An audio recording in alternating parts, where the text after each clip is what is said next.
बहुत स्वागत, नमस्कार। आप देख रहे हैं आपका प्रोग्राम कहानी कुर्सी की। मैं हूं सौरभ, आपके साथ। चारों मेहमान हमारे साथ हैं, विनोद अग्निहोत्री जी, संगीत चौगामकर साहब, विजय त्रिवेदी जी, हर्षवर्धन त्रिपाठी जी।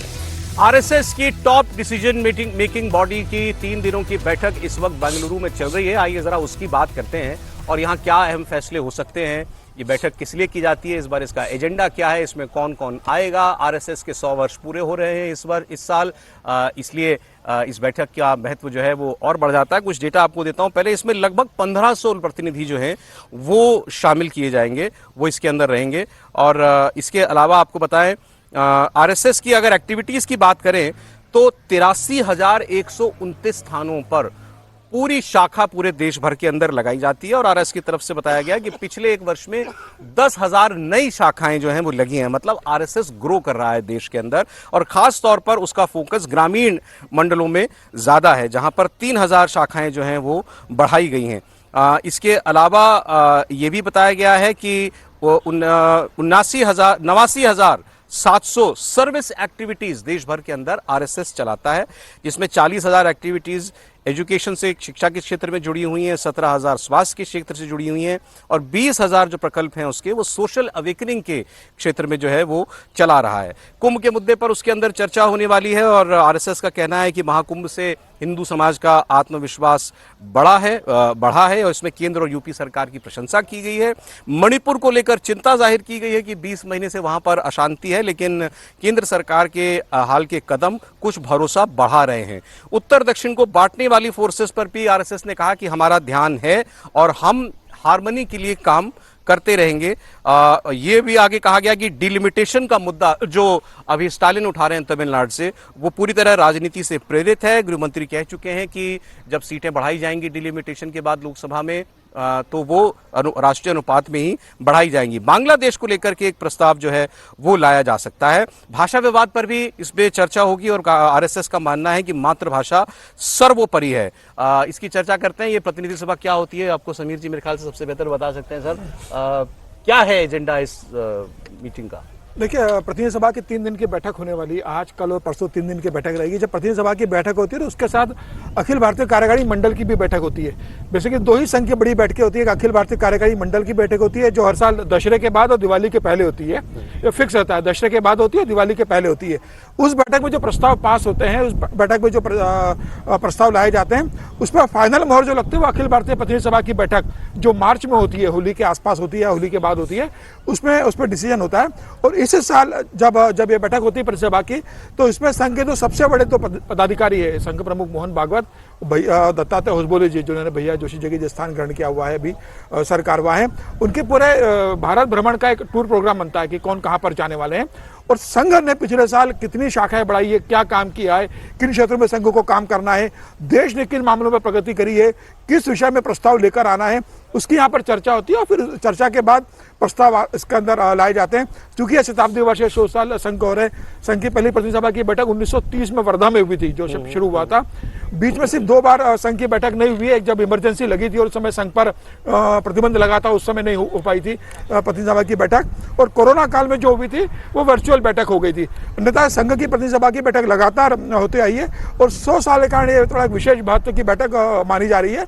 लेकिन संघ जैसे हर साल बैठक करता है उसी स्तर पर इसको बैठक कर रहा है। संघ के अनुशासित संगठनों के सभी राष्ट्रीय पदाधिकारी इसके अंदर होंगे। परसों संघ अपने जो प्रस्ताव है उसके बारे में विस्तृत जानकारी देगा। मुझे लग रहा है कि कुंभ को लेकर जिस तरीके से सफल आयोजन हुआ है उस पर प्रशंसा और बधाई का प्रस्ताव आएगा, जो दक्षिण और उत्तर भारतीय राज्यों के बीच में चल रहा है। सबसे बड़ी बात है कि जो पंच परिवर्तन की बात संघ ने की है, कि जो समाज के अंदर 5 परिवर्तन लेकर आना है, जो मुझे लगता है कि उसके ऊपर भी चर्चा होगी, और संघ ये कोशिश करेगा कि जब 5 साल पूरे हो तो ये 5 परिवर्तन के सामाजिक। वैसे तो आप बताते हैं हर बार कि संघ जो है एक बहुत बड़ी संस्था और समाज के हर क्षेत्र में जो है कार्य करता है बड़े पैमाने पर, लेकिन लोगों की ज्यादा दिलचस्पी होती है पॉलिटिक्स में। सर, सीधी सीधी बात है, संघ और बीजेपी के रिश्तों को लेकर बहुत कुछ कहा जाता है। लोगों को लगता होगा कि शायद यहाँ से कोई निर्देश निकले, बताया जाए कि देश की सरकार कैसे चलनी चाहिए, ऐसा कुछ होता है क्या? नहीं, जो प्रस्ताव पारित कर रहे हैं वो निर्देश ही है एक तरह से, मतलब कोई डायरेक्ट इस तरह से नहीं कह रहे, लेकिन जो बात कही जा रही है वो मैसेज के लिए कम्युनिकेट की जाएगी।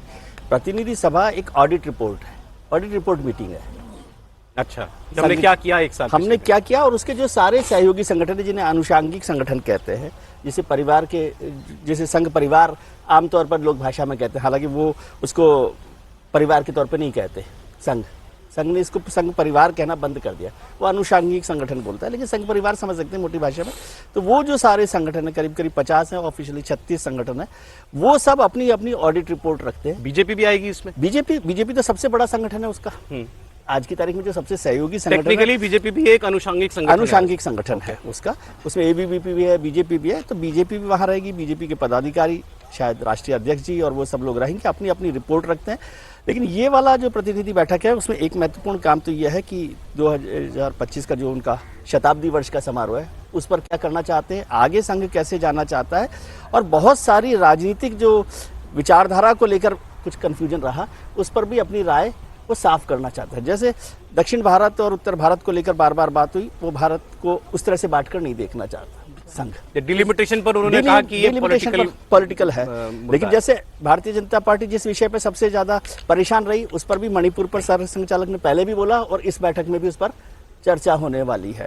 आगे औरंगजेब को लेकर जो परसों ही सुनील अंबेडकर जो प्रचार प्रमुख है, उन्होंने साफ कहा कि औरंगजेब इज इररिलेवेंट। उससे पहले सरसंघचालक ने कहा कि हर मंदिर में आप शिवलिंग, हर मस्जिद में शिवलिंग मत ढूंढिए। तो मैं हमसे इसको जोड़ करके देखें, जो बिहार में, माफ कीजिएगा, महाराष्ट्र में हिंदूवादी संगठन कह रहे हैं कि कार सेवा करेंगे हम, तो हाँ, तो वो उसको जोड़कर देख सकते हैं, क्योंकि उन्होंने कहा है कि भाई औरंगजेब जो है हमारे लिए इररिलेवेंट है। और वो संघ जो है सबको साथ लेकर चलने का, बिना पॉलिटिकल वादे के या नारे के, वो सबको साथ लेकर चलना, और समरसता संघ का पहला काम है, मतलब उस पर सबसे ज्यादा फोकस करता है। और मोहन जी जब से आए हैं, तो मैं समझता हूं बाला साहब देवरस के बाद एक पॉलिटिकल हेड आए हैं जो समाज के और जो अपडेटेड जो होना चाहिए संघ, उसके साथ चलने के लिए तैयार है। वो कन्वेंशनल संघ के साथ नहीं चल रहे। संघ को खोलने का काम बाला साहब देवरस ने किया। हाँ, तो उसके बाद ओपन करने का काम, तो ये कन्वेंशनल संघ नहीं चला, क्षेत्रों के लोगों को उन्होंने जोड़ा था। हमने कल भी बात की थी बीजेपी और आरएसएस के आज के दौर के रिश्तों पर। इसमें एक लाइन मैं जोड़ दूं सर, कि इसी बैठक में जो संघ के अंदर पदाधिकारियों को जो प्रमोशन होता है, बड़े पद मिलते हैं, या जिम्मेदारियां बदली जाती है, क्षेत्र प्रचारक, प्रांत प्रचारकों की जिम्मेदारियां बदली जाती है, किसी क्षेत्र प्रचारक को दूसरे क्षेत्र में भेजा जाता है। भारतीय जनता पार्टी के अंदर अगर नए कोई अगर प्रचारकों को भेजना होगा, तो इसी बैठक के अंदर सारा फैसला हो जाएगा कि भारतीय जनता पार्टी में अगर किसी को भेज के महासचिव बनाना है या नया संगठन महामंत्री भेजना है, या जैसे महाराष्ट्र में संगठन महामंत्री नहीं है, राजस्थान में भी भारतीय जनता पार्टी का संगठन महामंत्री नहीं है, तो महाराष्ट्र में अगर संगठन महामंत्री भेजना है तो ठीक है, इसी बैठक में होगा। जो मैंने बात अभी विजय जी से कह रहा था मैं, कि बीजेपी अगर एक, इतने सारे आपने 64 बताया ना अनुषांगिक संगठन, 50, हाँ, तो 50 में से अगर एक अनुषांगिक संगठन है, तो ये तो रिश्ता जो है वो डिक्टेशन वाला हो गया ना, कि आरएसएस डिक्टेट करेगा किसी मुद्दे पर, कह सकता है, निर्देश दे सकता है। इसकी पृष्ठभूमि समझनी चाहिए। जब संघ पर प्रतिबंध लगा था गांधी जी की हत्या के बाद, और उसके बाद संघ की आवाज उठाने वाला कोई संगठन नहीं था बाहर, तब संघ ने महसूस किया कि हमारा एक राजनीतिक शाखा होनी चाहिए, एक अनुषांगिक संगठन होना चाहिए। और उसके बाद श्यामा प्रसाद मुखर्जी के नेतृत्व में जनसंघ की स्थापना हुई थी, एक राजनीतिक संगठन के रूप में अनुषांगिक, क्योंकि संघ ने तो ये कह दिया था हम सांस्कृतिक संगठन है, हम तो राजनीति में हिस्सेदारी करेंगे नहीं। इस दृष्टि से बीजेपी उसका सबसे प्रमुख अनुषांगिक संगठन है, क्योंकि राजनीति से ही सारी चीजें तय होती है। नड्डा जी की बात मानिए, अब भी वो सबसे बड़ा संगठन, संघ से भी बड़ा संगठन है आजकल। मुझे लगता है वो उस पर तो काफी चर्चा हो चुकी है, और उसका नड्डा जी के बाद, नड्डा जी का स्टेटमेंट के बाद दोबारा कोई बयान तो नहीं आया बीजेपी की सबसे बड़ी पॉलिटिकल पार्टी तो है ही। हाँ, लेकिन पिछले एक साल मुझे लगता है संघ ने साफ कर दिया कि हम कहाँ हैं और बीजेपी कहाँ है। नहीं, देखिए, इसमें कोई बहुत भ्रम की स्थिति नहीं है। कई बार ऐसा बनता जरूर है, जैसे दूसरे अनुषांगिक संगठन वहां अपना प्रतिवेदन करते हैं और वो सर कार्यवाह के प्रतिवेदन में शामिल हो जाता है, वैसे ही वो भी अपना प्रतिवेदन करते हैं। संघ का जो अपना प्रतिवेदन है सर कार्यवाह का, जो दत्तात्रेय हुसबाले जी ने दिया, उसको पढ़ना चाहिए। उसमें कहीं भी कोई पॉलिटिकल बातचीत नहीं है। संघ के लिए क्या महत्वपूर्ण है उससे समझ में आएगा। उनके लिए कुंभ में 14 लाख थाली, 13 लाख थैले ये पहुंचाना वो उनके लिए महत्वपूर्ण होता है। उनके लिए देश भर में 260 स्थानों पर सफाई कर्मचारियों के लिए प्रतिदिन अल्पाहार की व्यवस्था करना वो महत्वपूर्ण होता है। उनके लिए दक्षिण तमिलनाडु से लेकर उत्तर असम से लेकर अरुणाचल प्रदेश में सरसंघ चालक मोहन जी का प्रवास है वो महत्वपूर्ण होता है। सर कार्यवाह कितने लोगों से मिले वो महत्वपूर्ण होता है। अब इसका प्रभाव कैसे पड़ता है? इसका प्रभाव यूं पड़ता है कि जितने अनुषांगिक संगठन हैं उनको ये पता है कि उनकी भूमिका क्या है। इसको आप समझिए। भाजपा को भी पता है कि उनकी भूमिका क्या है, राजनीतिक क्षेत्र में वो काम कर रहे हैं, लेकिन उनकी जो ये बड़ी ताकत दिखती है, ये संघ के इतने अनुषांगिक संगठनों की ताकत का जी मैं आधार आपको है। बताऊं, ये बार बार स्पष्ट हो रहा है। मुझे ये हमेशा लगता है कि जब भी बीजेपी और आरएसएस की बात होती है, इस रिश्ते को अंडरमाइन करके क्यों बात की जाती है कि ना साहब संघ तो जो है वो और बड़े सारे काम करता है, पॉलिटिक्स में उसका इतना दखल नहीं है। इसको आप अवॉइड करने वाली बात अवॉइड आप लोग क्यों इसको अवॉइड करते इसको हैं? समझिए। बीजेपी और आरएसएस में और जो उसके अनुषांगिक संगठन है वो सारे भी मिला ले तो बीजेपी उससे बड़ा संगठन बड़ा है है। और उसका प्रभाव, उसका असर, उसकी ताकत, और बीजेपी की ताकत से संघ की ताकत नहीं बढ़ी हो ऐसा मानना गलत है। मैं इससे सहमत नहीं हूँ। देखिए, और मैं एक लाइन में कहता हूँ, पिछले संघ से बीजेपी की ताकत बनती क्या है। ये बात क्या है कहना गलत है कि पिछले 10 साल में देश में वोट मोदी के नाम पर पड़ता है, आरएसएस के नाम पर बढ़ता होगा वोट, लेकिन प्राइमरीली पड़ता मोदी के नाम नहीं, पर। लेकिन मोदी के इसको नाम पर उलट कर पड़ता है, कहिए। लेकिन आरएसएस उस काम को कर उसको बढ़ा सकती है, उसको उलट एग्जीक्यूट कर करती कहिए। है। नहीं, उसको नहीं, एग्जीक्यूट करती है। आपने जो कहा बात ठीक कही, बस थोड़ी उलट दी। उसको संघ execute- के नाम पर पड़ता है, मोदी वोट बढ़ाते हैं, इसको आप समझिए। संघ ही बुनियाद है, इसमें भ्रम मत पालिए। और संघ कोई नहीं कहता है कि हमारे लोग नहीं है। अरे भाई, बाकायदा संगठन मंत्री देता है, वो सारे अनुषांगिक संगठनों की तरह भाजपा में देता है। अब भाजपा राजनीतिक दल है, संघ को भी पता है कि अगर प्रधानमंत्री यहां नरेंद्र मोदी नहीं होते तो राम मंदिर का वो कार्यक्रम नहीं होता, राम मंदिर ऐसा भव्य नहीं बनता। अगर प्रधानमंत्री यहां नहीं होते तो 370 नहीं हटता। संघ और भाजपा वो कोई अलग नहीं है, दोनों की अपनी भूमिका है। समाज की भूमिका मजबूत रहेगी तो राजनीतिक भूमिका ठीक रहे, वरना बच्चा बड़ा हो गया है राजनीतिक ना, एक जगह जाकर बच्चा बड़ा हो गया है, कमा भी अच्छा कमा अच्छा नहीं, नहीं, है। बिल्कुल अच्छा है। और ये इससे खुशी की बात क्या होगी अरे भाई? अब आप जरा कहते हैं प्लेसमेंट एजेंसी हमारी, मुख्यमंत्री प्रधानमंत्री सब संघ से निकल कर जा रहे हैं। अरे भाई देखिए, और अभी भी देखिए ना, दिल्ली की मुख्यमंत्री, महाराष्ट्र के मुख्यमंत्री, सब अब मैं उदाहरण है अब मैं सामने। जरा दूसरे दल की बात कर लूं। वो तो हमने कहा बच्चा बड़ा हो गया, वो बालक तो जो है संघ से भी 40 साल बड़ा है। 1925 में संघ आया, 1885 में कांग्रेस आ गई थी। कांग्रेस पार्टी की थोड़ी बात करते हैं सर। उत्तर प्रदेश में ऐसा लगता है कांग्रेस पार्टी ने बीजेपी पर लीड ले ली है अपने संगठन में जोड़ तोड़ करने में। यूपी में कांग्रेस ने जिला अध्यक्षों और महानगर अध्यक्षों की लिस्ट जो है वो जारी कर दिया और इसमें अखिलेश यादव के पीडीए का पूरा जो है वो ख्याल रखा गया है। 75 जिलों के जिला और शहर अध्यक्षों को मिलाकर कांग्रेस ने 133 पदाधिकारी घोषित किए हैं। इसमें 85 यानी कि 65% पिछड़े, दलित और अल्पसंख्यक हैं और 46 जनरल कैटेगरी के हैं और उसमें 26 ब्राह्मण हैं। तो अभी कई लोग चर्चा सुन रहे थे कि शायद राहुल गांधी को ब्राह्मणों से कुछ वो हो गया है, बैर सा हो गया है, तो यहाँ 26 जो है ब्राह्मण भी बनाए गए हैं। इसके अलावा 15 मुसलमान भी शामिल हैं और 32 मुस्लिम जिला अध्यक्ष और महानगर अध्यक्ष बनाए गए। अनुसूचित जाति और जनजाति से 20 जिला अध्यक्ष बनाए गए हैं। और हमने बात की थी अभी बिहार की भी, तो वहाँ देखिए अभी उन्होंने अपने जो प्रभारी बनाए हैं वो दक्षिण से आते हैं, कृष्णा लबरू, उनको बताया गया कि भाई एक आउटसाइडर है, वहाँ वो भेदभाव नहीं करेगा। इनके अलावा जो प्रदेश अध्यक्ष है वहाँ वो दलित बनाए गए हैं। उनके जो सदन में नेता हैं वो मुसलमान हैं और वहाँ जो यात्रा कर रहे हैं कांग्रेस पार्टी के लिए धनाधार बढ़ाने के लिए कन्हैया कुमार, वो भूमिहार जाति से आते हैं। पीडीए पर फोकस, लेकिन अगड़ों को भी निराश और नाराज नहीं करना, ये दिखाई दे रहा है। नहीं देखिए, ये तो राजनीतिक दल के तौर पर हर कोई ये करता है, लेकिन फोकस सिर्फ मुसलमानों पर है। 135 में सबसे बड़ी संख्या जिलाध्यक्षों की मुसलमानों की है, तो आंकड़ा वहां से शुरू करिए। 32 सर्वाधिक लगभग 35 हैं, उसमें 135 में वही सबसे ज्यादा हैं। आप एक कमाल की बात ये समझिए कि ये जब संविधान सम्मान सम्मेलन किया था प्रयागराज में, आज भी खैर इनकी सूची में इलाहाबाद ही है, वो कांग्रेस की सूची में इलाहाबाद ही है। वहां 3 जिले हैं, भाजपा के भी 3 जिले हैं, इनके भी 3 जिले हैं। तीनों जिलों में से आज तक कभी नहीं हुआ कि 2 मुसलमान और एक पिछड़ा रहे।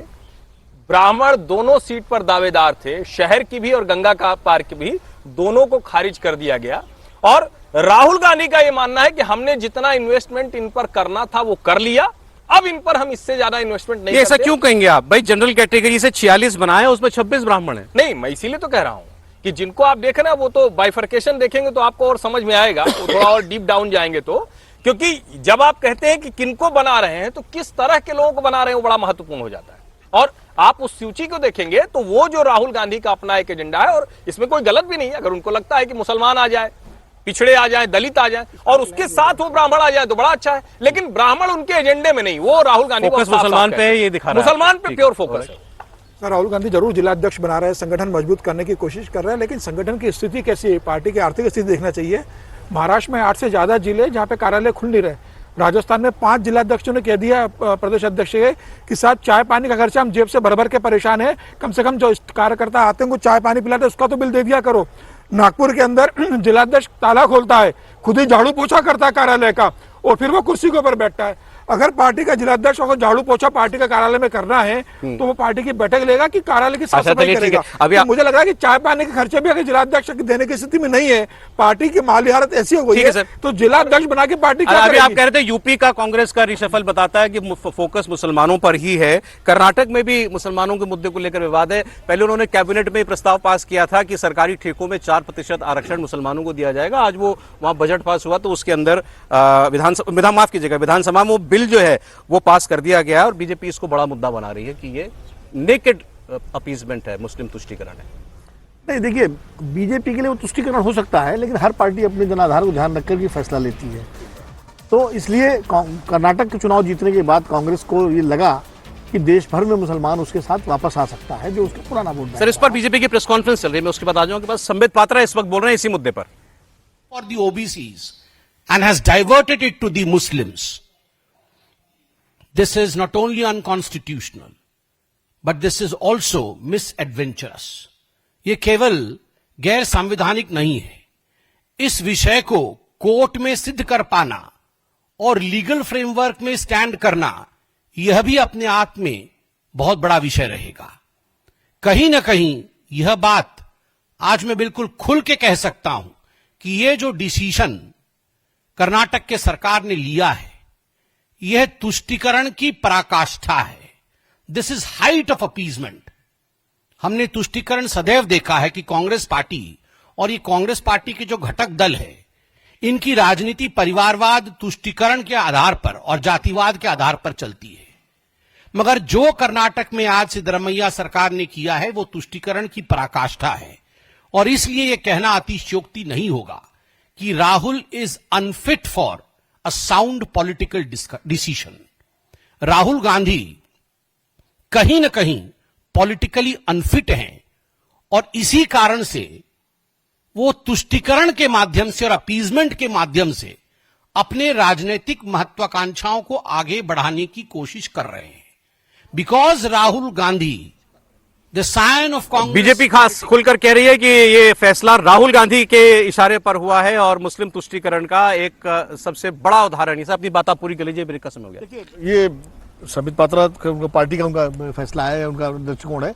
दोनों चीजें देखिए, 4% 2B कैटेगरी में मुसलमानों को जोड़ना और तेलंगाना में 43% ओबीसी को रिजर्वेशन देना। तेलंगाना में दोनों फैसले एक साथ दोनों राज्यों में हुए, उसमें भी 43% कर दिया बढ़ा करके ओबीसी को। तो जो हम लोग बात कर रहे थे यूपी के संदर्भ में, बिहार के संदर्भ में, कांग्रेस अब मुस्लिम, ओबीसी और दलित इस पर फोकस कर रही है, जो राहुल गांधी की जाति जनगणना की मांग से जुड़ा हुआ मामला है। ठीक है, ये उनका एक फोकस है। अब कितना सफल होते हैं ये आने वाला समय बताएगा।